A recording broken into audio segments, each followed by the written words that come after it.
Hello guys, welcome to my channel which name is English with Raj. I hope that you are doing great in your life. So guys, today we are going to learn pronunciation of you. But first of all, अगर आप मेरे channel पर पहली बार visit किए हैं तो नीचे लाल रंग और ब्लैक कलर के सब्सक्राइब बटन को प्रेस करके चैनल को सब्सक्राइब कर ले, साथ में बेल आइकन को भी प्रेस कर ले ताकि जब भी मैं कोई नया वीडियो अपलोड करूं तो उसका नोटिफिकेशन आप तक पहुंच जाए.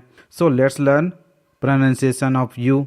गाइस, कई बार आपने नोटिस किया होगा कि यू से अ का साउंड बनता है और कई बार यू से बड़ा यू का साउंड बनता है. जैसे बट में यू से आ का साउंड बनता है और पुट में ऊ का साउंड बनता है. गाइस, मैंने अपने कई वीडियो में बताया है कि English is mixture of many language. अंग्रेजी कई भाषाओं का मिश्रण है. यहाँ पर मैंने लिखा भी है, English is mixture of many language such as Latin, French, Greek, Dutch etcetera. यहाँ पर मैंने एग्जाम्पल लिखा है जिसका हिस्ट्री जानने के बाद काफ़ी कुछ समझ में आ जाएगा कि क्या कारण है जिसकी वजह से यू से आ का साउंड और कभी यू से बड़ा ऊ का साउंड बनता है. गाइस, ये वर्ड अम्ब्रेला जिसमें यू से आ का साउंड बनता है, जो मुख्य रूप से लैटिन भाषा का वर्ड है जिसे हम इंग्लिश का वर्ड मानते हैं. ये वर्ड लैटिन से इटालियन में शामिल किया गया और उसके बाद इंग्लिश लैंग्वेज में शामिल किया गया.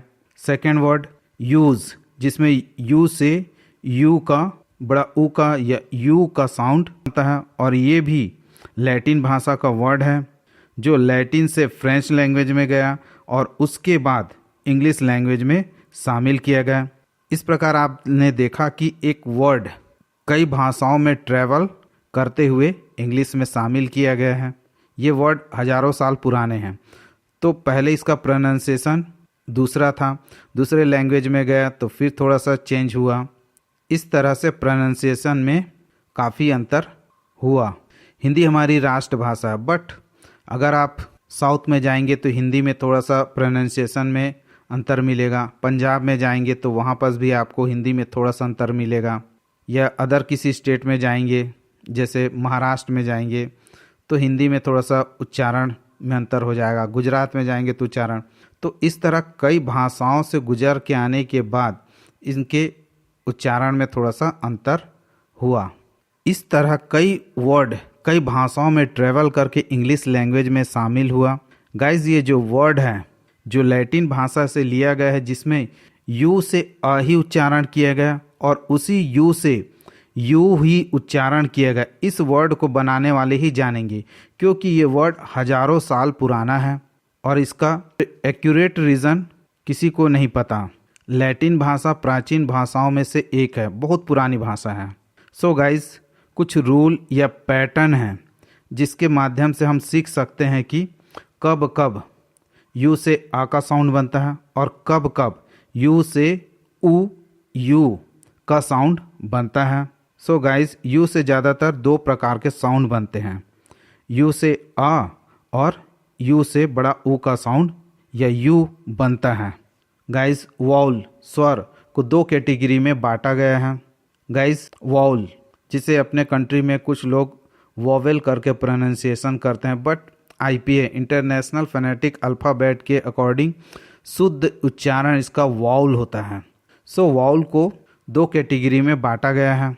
पहला लॉन्ग वाउल जिससे बड़ा ऊ या यू का साउंड बनता है. दूसरा शॉर्ट वाउल जिससे आ का साउंड बनता है. तो चलिए रूल या पैटर्न को सीखते हैं कि कब कब यू से बड़ा ऊ का साउंड बनता है और कब कब यू से आ का साउंड बनता है. सो गाइस, फर्स्ट रूल या पैटर्न है जब किसी वर्ड में यू के बाद कंसोनेंट व्यंजन और उसके बाद एक वाउल स्वर हो तो उसे लॉन्ग वाउल ऊ का साउंड बनता है. चलिए एग्जाम्पल देख लेते हैं जिससे सब क्लियर हो जाएगा. क्यूट में यू है, उसके बाद टी जो एक कॉन्सोनेंट है और उसके बाद ई एक वाउल है. तो यहाँ पर यू से यू का साउंड बनता है. क्यूट. यूज, यहाँ पर यू के बाद एस जो एक कॉन्सोनेंट है, उसके बाद एक वाउल ई एक वाउल है. तो यहाँ पर यू से बड़ा यू यू का साउंड बनता है। यूज, म्यूट, यू है, यू के बाद एक कॉन्सोनेंट टी है और उसके बाद एक वाउल है। यहाँ यू से यू बनता है। Mute, union. चलिए सेकंड रूल या पैटर्न सीखते हैं। जब किसी वर्ड में यू के बाद कॉन्सोनेंट हो और उसके बाद दूसरा भी कॉन्सोनेंट हो तो यू से आ का साउंड बनता है।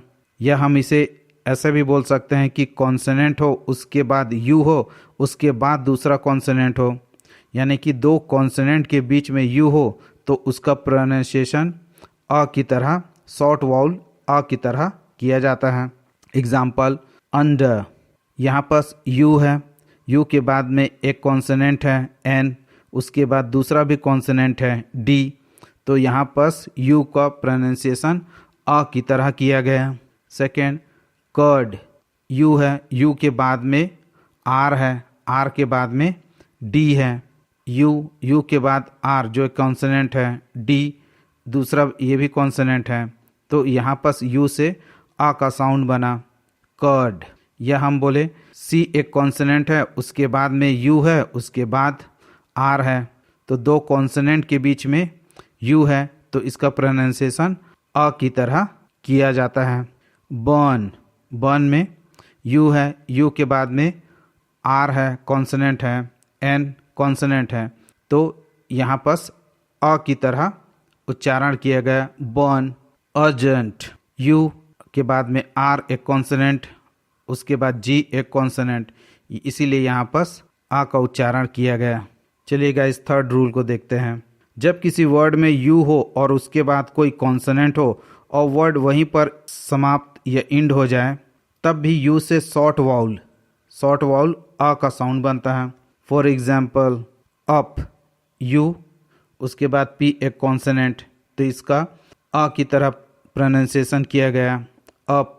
अस, यू के बाद एस कॉन्सोनेंट, तो अ की तरह प्रोनाउंस किया गया, अस। सो गाइज आई होप आप इन रूल्स को समझ गए होंगे।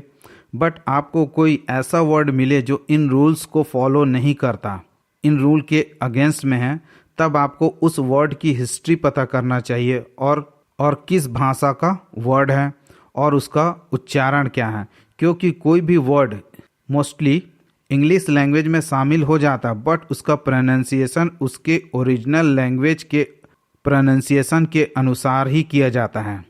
So guys I hope that आज का वीडियो आप लोगों के लिए काफ़ी इन्फॉर्मेटिव रहा होगा। आई होप दैट आप लोगों को अच्छा लगा होगा, और अच्छा लगा हो तो चैनल को सब्सक्राइब करें, लाइक एंड शेयर करें, क्योंकि ये वीडियो किसी और के लिए भी यूज़फुल हो सकता है। So thank you for giving your precious time and I will see you in next video. Bye.